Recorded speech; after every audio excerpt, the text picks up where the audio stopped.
Hello everyone, welcome back to my channel. For those that are joining us for the first time, my name is Muriel Atai. For those that have been journeying with me, welcome back. Welcome back. I do appreciate each and every one of you. We have all this talk of Happy New Year, new me, new year, new challenges, new opportunities. And today the topic that I really want to talk about is whether or not it's right for us to write resolutions. So growing up, we've seen our parents write resolutions. We've also been adopted into the culture by people. And there's this pressure that as the year begins, we then have to write resolutions. What do you want to do this year? What do you want to achieve? Where do you see yourself at the end of the year? How are you going to do this? And while there might be a couple of people who are very disciplined, you probably are very articulate with what you set out to do and how you're going to achieve it, and you actually do achieve it. I'm one of those people that has always written resolutions, and for some reason the year comes to an end and you only have maybe about 2 or 3 things that you have accomplished, and then you look at the rest of the list and you are really disappointed in yourself. Up until maybe 2 years ago, I would take time off, go somewhere and write down all these things that I want to do this year. Things like, I must leave my job this year. I need to look for new employment. I must go back to school. I need to buy land. I need and then you write all these things down, and there's always been pressure. Like midway through the year, there are memes that go around asking how far with your resolutions. And when you actually go back and look back, you've literally accomplished 0. If you said you're going to save more, you've probably even in more debt than what you intended, to do. So there's always been pressure. But then in 2020, when we were hit by COVID-19, suddenly all the plans that people have had, all the things that people said they were going to do, suddenly came to a standstill. Our mindsets had to change. We had to adapt to a new normal. We had to change how we think and how we do things. Who knew that e-learning could be a thing, and that kids would actually study online and be comfortable with it, and that parents would adapt to it? None of us thought that this was possible, but then COVID-19 comes and here we are. For a while, people were a bit stranded on what to do, but then businesses, for example, have adopted selling online more than physical customer presence.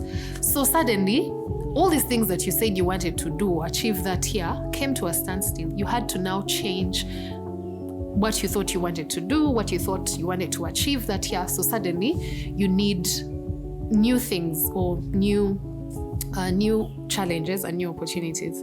So it then hit me that we always make so many plans or so many little things, and maybe because there are too many, we kind of fail to keep up. Maybe because we just put ourselves under a lot of pressure, and yet it's okay to just live every day as it comes. We don't know what tomorrow holds. There have been so many things that have changed the world order, the world war, the Great Depression. There were people who had invested in stocks, and then suddenly the depression comes and then they lose all the money they had invested. So it's possible that you could have put money somewhere and suddenly you have to change how you're thinking. So I've come to realize that sometimes we put ourselves under a lot of pressure by all these things we want to achieve, all these things that we want to do.